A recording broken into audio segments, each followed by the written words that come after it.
To talk about supporting Chinatown and Asian-owned businesses now, we're joined in Studio 3 by two rather legendary figures, both James Beard Award winners, Joanne Chang, chef-owner of Flower Bakery and Myers and Chang. It's great to see you, Joanne. Glad you're here. And we're meeting Grace Young, the stir-fry guru, cookbook author, food historian, and passionate advocate for Chinatowns and AAPI mom and pop businesses. It's great to have you, Grace, too. Grace is in town for two events, the 30th Annual Chef's Culinary Conference at UMass Amherst yesterday, and tonight's sold out, Protecting America's Chinatowns at the great Tracy Chang's Pagu. And by the way, the person asking her questions tonight, Margery, interviewing, will be Shirley Leung, raising funds for Boston's Chinatown Neighborhood Center. Again, Joanne, great to see you. Grace, great to have you. Thanks for being here. Thank you. Well, Grace, a pleasure to meet you. And I must say, I've learned that when you decide you're going to become an activist, you don't fool around. You've got the BBC, WNYC, All Things Considered, The World, which is just down the hall from us, Vogue magazine, Food and Wine, Bon Appetit.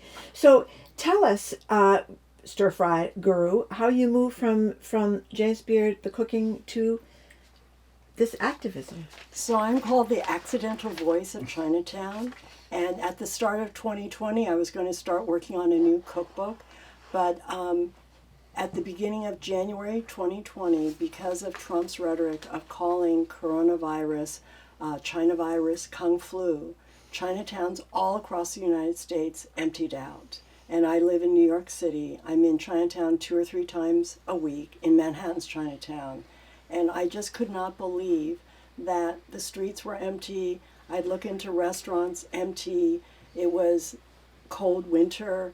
The produce vendors standing on the street had no customers. And so I started posting on Instagram and Facebook that Chinatown was perfectly safe and that without our support, these businesses would not last. And Food and Wine picked up on this, asked me to write an essay. I had this idea that I would interview restaurant owners and shop owners and post their interviews on my social media in March. And Poster House Museum, I had a very, very slight relationship with them. They said, if you do this, we'll put the interviews on our website. And so I ended up in Chinatown on Sunday, March 15th. Wow. We didn't realize a few hours after we did the interviews that Mayor de Blasio would put New York City in lockdown. So what we were doing were very important oral histories on one of Chinatown's darkest days. And, those interviews changed my life because they were so heartbreaking to hear the owners talk about what they had gone through. Many of them had said to me that day, we have to close tomorrow because we can't go on with 20% of our usual business. And our employees are part of our family. They've been with us 10, 20, 30 years. We don't know when we'll ever be able to reopen. And I'm one of the most, I'm not an outspoken person. I'm very shy. I'm very reserved.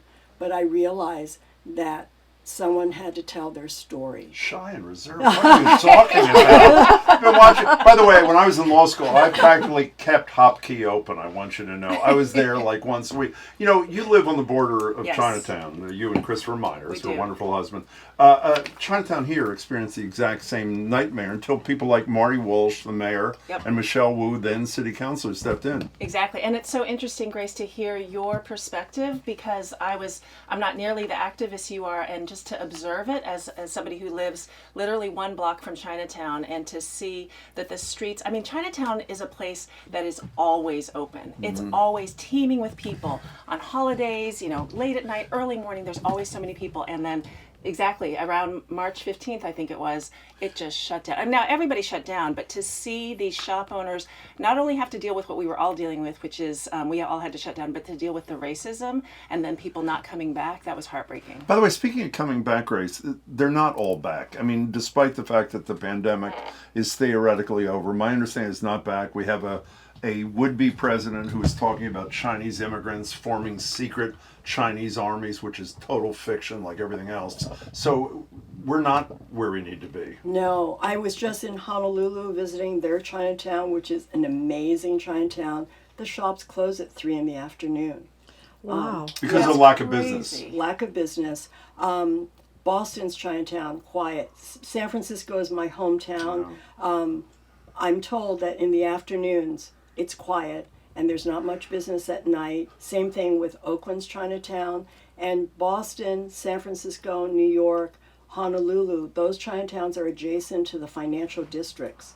And because workers have not fully returned, they've lost the lunch business. And for cities like San Francisco and Oakland, where there's a concern for safety, people aren't coming out at night. What did Chinatown Wow. mean to you in San Francisco? My kids are both born in China. They're from Changshan, Hunan province. And when they were little kids and we'd take them downtown to Chinatown, I've told you this, Joanne, Yeah. a million times, you could see pride in their little Yeah. tiny bodies. It was huge. Why does Chinatown matter in 2024 as much as it does to you and your colleagues and Joanne? Why does it matter so much? So before COVID, I would have said Chinatown tells the Chinese American story. And in the middle of COVID, I realized Chinatowns are the American story, right? And in New York City, the first tenement building was built on Mott Street. That's so. It's 200 years Which is where old. Hop Key is, by the way, Yes. on Mott Street. It's yeah. like 2 blocks from Hop Key. Yeah. So it was built in 1824, 200 years old today, and the Irish, the Italians, the Jews, the Germans lived there long before the Chinese. What other place can you go in America where you can look at our story? And we are a country of immigrants.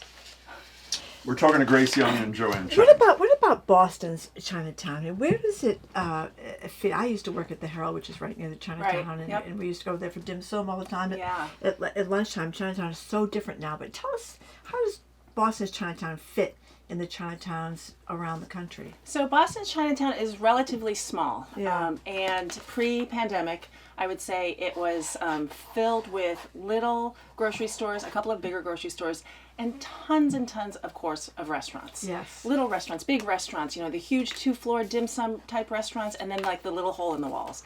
What I have noticed over the last 3 or 4 years is that so many of the restaurants which had closed just never reopened. Yeah. I will say one interesting thing that I have seen is that some of the reopened restaurants are now the younger, hipper, cooler type restaurants. A lot of them do digital ordering or kiosk ordering. In fact, we just went to dinner at one, it used to be a very traditional Chinese restaurant and it's now taken over by a kind of cooler restaurant that has no servers. You walk in and there's a kiosk or there's a QR code and you just place your order online. And the people bring the food, and you know, if you have a question, they'll come over. But it's so different from the way it used to be. And so, to Grace's point, like the Chinatown is our story.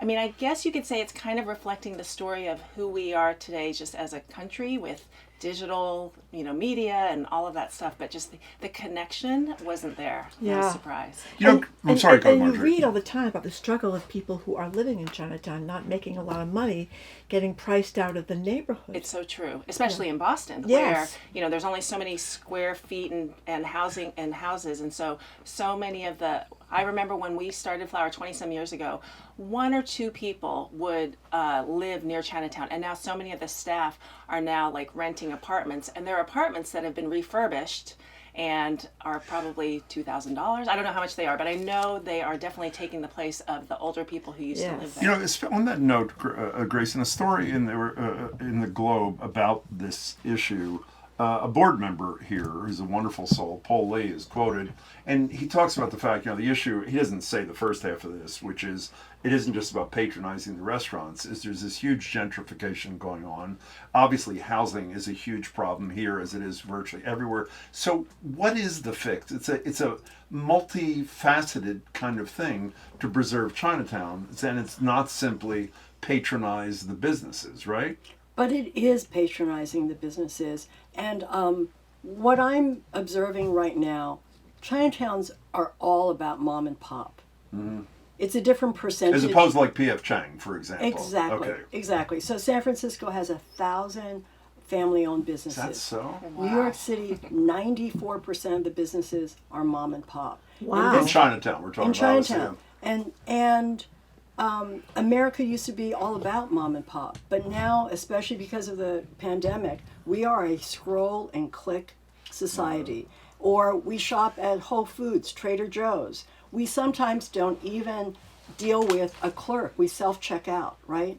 But when you go into Chinatown, it's a reminder of your humanity, right? Some of these are multi-generational businesses, and the businesses in Chinatown operate, everyone in America who has mom and pop is struggling, right?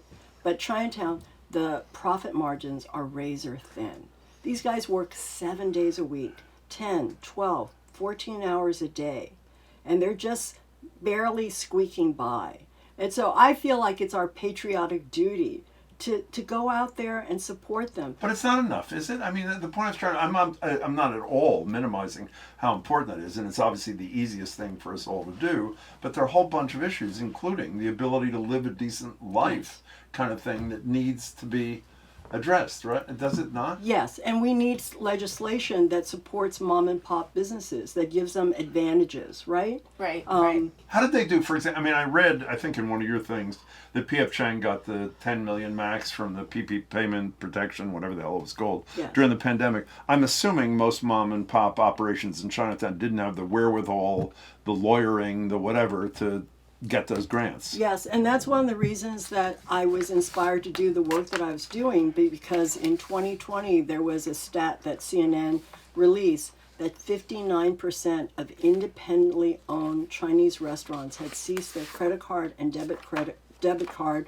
transactions, implying that they had permanently Right, closed. exactly. Wow. And so these are all one-of-a-kind restaurants. These are the heart and soul of America's communities, right, for Chinese food. And meanwhile, in the same article, it said P.F. Chang's had received this crazy amount of PPP money. And I thought to myself, if you don't say something, we're going to lose all these little mom and pop businesses, and we're going to be left with P.F. Chang's. That's going to be what people eat when they want Chinese food. You know, if you weren't shy and retiring, you'd be fairly good at this.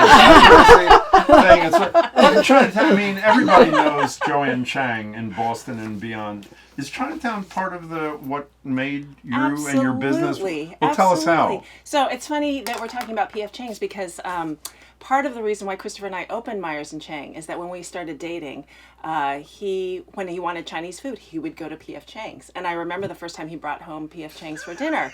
And I said, "What is this?" And he said, "I thought I'd get Chinese takeout." And I'm eating it and I'm thinking, this is nothing like what I grew up eating, not even close. And so I started cooking more at home. And the more dinners we had, he kept saying, "What is this food?" And I said, "This is just food that I grew up with." And he said, "How come I can't get this anywhere?" And I said, "Well, you definitely can't get it at P.F. Chang's, but, you know, if we open something together, let's replicate this. Let's try to figure out, like, these dishes that I'm making at home that my mom taught me, my aunt taught me." So we opened up, it's kind of a mom and pop. It was him and me, and just opening up this restaurant near Chinatown, where we wanted to celebrate Asian food the way I knew it, and not the way that, not that there's nothing wrong with P.F. Chang's, but it is a very specific type of Chinese food that doesn't always resonate with people who grew up eating. Whoa! Uh-oh. We just dropped that. You know, before we want to discuss your pre-advocacy life in a minute there, Grace. But before we do, what do people do who want to, I mean, other than individual action, patronize these businesses, as you said a minute ago, talk to your legislators, that sort of thing. What do people do to get involved in this movement of yours, if I can call it that? So I think it's just really important to raise public awareness that America's Chinatowns are suffering. And I partnered with the James Beard Foundation on a social media campaign, #SupportChinatowns, plural. Okay. And we just asked that people post your favorite custard tart from Ho Yuan Bakery, right, or a favorite dish that you like to eat at New Golden Gate, whatever it is, something you like to buy in a shop in Chinatown, and post it on social media and remind folks that everybody needs to do this. And right now, the problem is a lot of these historic Chinatowns do not have the business that they used to have from the Chinese population, because there are other little satellite Chinatowns. So here you have Quincy, yes, and there's another one that well, I China think Pearl, Dorchester. for example, one of the biggest restaurants Yep. in Chinatown, obviously has a big restaurant in Quincy. But I'm sorry, Right. Joanne. Yeah. Well, also Dorchester has a huge Vietnamese population. Right. And so they don't, and the historic Chinatowns like Boston, San Francisco, New York rely on tourism. And so they just haven't returned to pre-pandemic numbers. So it's just so important for us. And to shop in Chinatown, not just for baby bok choy and lotus root, but in Chinatown, it's a bargain. And everyone's trying to make the most of their money right now when you're going food shopping. Chinatown, you can find basics from milk, eggs, carrots, whatever you need. And it's for less money because Chinese shoppers or Chinatown shoppers are very discerning. Now, Grace Young, I want you to know that in Margery and my contract, there's a provision that says anybody relating to food, when they come in the studio, has to be asked if they have a connection to Julia Child. So we're doing the mandatory Julia Child question to you. Please respond if you can. I have the big answer. Honestly, You do? Julia is, without Julia, I wouldn't be in the food. Is that really business. so? Absolutely. When I was a little girl, I discovered Julia Child on television. I grew up eating traditional Cantonese food. I watched her mesmerized. All my other friends were watching Beverly Hills. What was it? 90210. Listen to her. No. I know what she was watching. Green Acres. She's much younger than me. Like all those goofy shows, Hogan's Heroes. But I loved Julia Child, and her food was completely exotic from what I had grown up with, and so every week I wrote to WGBH and sent a self-addressed envelope because I am that old for that week's recipe. Oh my God. And my mother would let me cook her recipes. And the first recipe I made was Julia's brioche. And it was, can you imagine a little like 8 or 10-year-old girl That was fabulous. baking with yeast? My mother had no experience, so I followed the recipe, and of course it was perfect. And the aroma that filled the kitchen, and the look on my mother's face, and by the time I was like 13 or 14, I was reading in the paper that Julia was coming to San Francisco, and I convinced my father to take off from work to bring me to this book signing at the White House department store. I didn't know what a book signing was, so I brought my tattered paperback copy of The French Chef, and Julia and Paul were there, and they signed it. Wow. And now, fast forward 2022, I received the Julia Child Award for the work that I've done to preserve America's Chinatowns. Actually, my first cookbook, when it was published, Julia attended a dinner that was hosted by the American Institute of Wine and What'd Food. that feel like? I mean, it was just extraordinary. So I had met her when I was a teenager, and she'd signed my book. And then I met her when my first book came out, and I was able to thank her publicly for the influence that she had, for like giving me the inspiration to go into the food field. And then and she was there when my first book won an award at an ICP conference. But in 2022, when I received the Julia Child Award, it was presented at the Smithsonian, and you have to donate something to the museum. So I gave them my autographed copy. That's one of the best stories ever. Right? Oh, neat. Oh my God. And amazing. at the AIWF dinner, at the end of the dinner, Julia turns to me and she goes, "Woo, we must stay in touch, Grace." Do you like that imitation? That was That's as very good as good. the top three. Are you too young to have a Julia Child connection? No. I was allowed to watch her film when she was doing her TV show.